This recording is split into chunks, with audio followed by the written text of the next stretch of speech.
Did you know that some of the most progressive and diverse cities in North America are also the most deeply divided by race? That's right. Beneath the surface of these cultural melting pots lies a history of segregation, economic disparity, and ongoing racial tension that continues to impact millions of lives. From Boston's staggering wealth gap to the shocking rates of police brutality in Chicago, these cities may surprise you with the level of racial inequality still present today. Stay tuned, because we're uncovering the truth about the most racist cities in North America. And for our regular viewers, we've got a bonus tip at the end of the video that you won't want to miss. First on our list is Boston, Massachusetts. Known for its rich history and as the birthplace of American independence, Boston is often celebrated for its academic institutions and sports teams. However, the city also has a troubling history of racial segregation and racial animosity, particularly towards its African American population. In a 2017 survey conducted by the Boston Globe, 54% of African Americans described Boston as unwelcoming to people of color. Another study by the Federal Reserve Bank of Boston found that the average net worth of white households was $247,500, while for African American households, it was just $8. Yes, you heard that right, $8.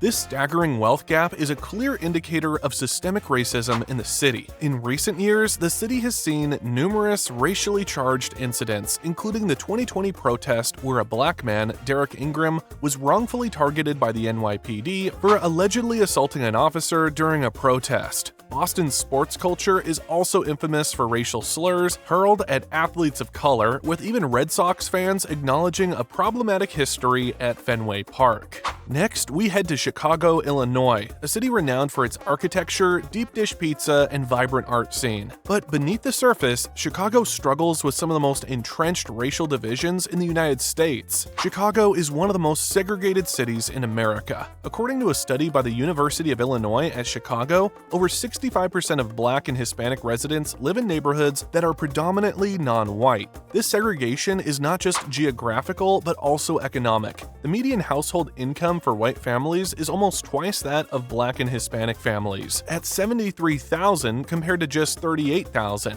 Chicago's history of redlining and discriminatory housing policies has left a legacy of inequality that persists to this day. The city's south and west sides, predominantly Black and Hispanic areas, face higher rates of crime, poorer educational facilities, and limited access to health care. Chicago also has a notorious history of police brutality, especially against African American residents. The 2014 shooting of Laquan McDonald by a Chicago police officer is a glaring example of the deep-rooted issues within the city's law enforcement. The incident sparked nationwide protests and brought attention to the systemic racism within the Chicago Police Department.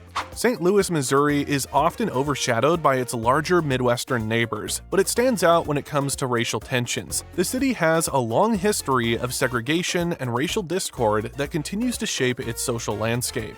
In St. Louis, the division between Black and white residents is stark. According to the U.S. Census Bureau, the city is nearly 50% Black, yet the income disparity is alarming. The median income for white households is $65,000, while Black households earn a median income of just $27,000. The suburb of Ferguson, just outside of St. Louis, became a national focal point for racial tensions in 2014 after the shooting of Michael Brown, an unarmed Black teenager, by a white police officer. The incident led to widespread protests and brought international attention to the racial issues plaguing the region. Racial profiling and police violence are significant issues in St. Louis. A 2020 report by the American Civil Liberties Union, ACLU, found that Black drivers were 85% more likely to be pulled over by police than white drivers. The city's justice system has also been criticized for disproportionately targeting African Americans, leading to a cycle of poverty and incarceration.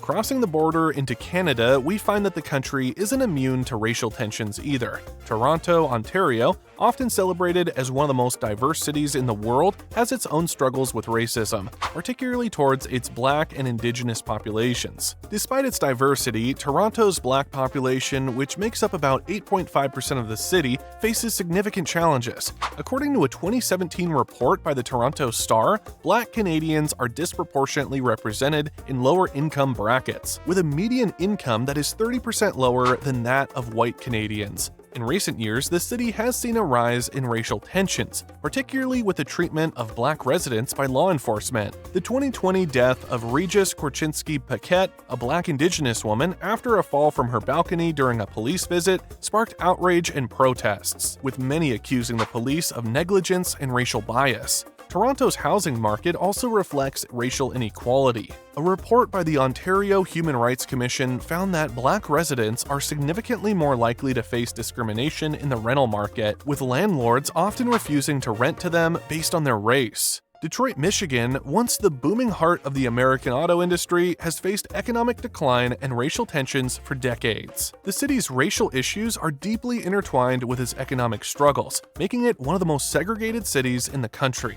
Detroit is a predominantly black city, with African Americans making up about 78% of the population. However, the city remains highly segregated, with stark divisions between predominantly black neighborhoods and nearby predominantly white suburbs. The 1967 Detroit riots were a turning point in the city's history, highlighting the deep-seated racial tensions between the black community and the predominantly white police force. The aftermath of the riots led to a mass exodus of white residents, further deepening the racial divide. Today, Detroit continues to struggle with high crime rates, poverty, and inadequate public services, particularly in its black communities. The median household income in Detroit is just $31,000, and nearly 35% of the population lives in poverty, one of the highest rates in the country. Finally, we head back to Canada, the city of Calgary, Alberta. Known for its oil industry and the annual Calgary Stampede, this city also has a dark side when it comes to racial issues, particularly towards its Indigenous population.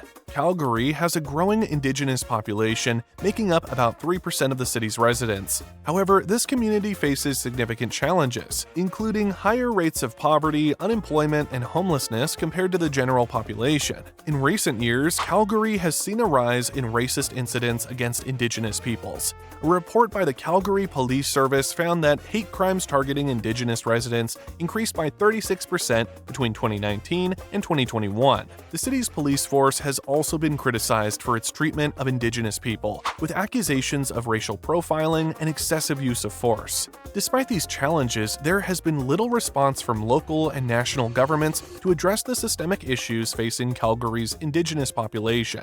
The city continues to grapple with these problems, reflecting a broader issue of racial inequality in Canada. As promised, here's our bonus tip. While the racial issues we've discussed are serious, there are ways to contribute to positive change in your community. One of the most effective steps you can take is to support local businesses owned by people of color. Not only does this help to close the economic gap, but it also fosters stronger community ties and encourages diversity in your local economy. In addition, educating yourself and others about systemic racism through credible sources and supporting organizations that fight for racial justice can make a big difference. Every action counts in the fight for a more equitable society. And speaking of making informed decisions, if you're thinking about relocating, you should definitely check out our video titled "Countries People Regret Moving To" that will ruin your future. Just like understanding racial dynamics in your city is crucial, knowing the realities of living in different countries can save you from a lot of future regrets. Don't miss it. Click here to watch.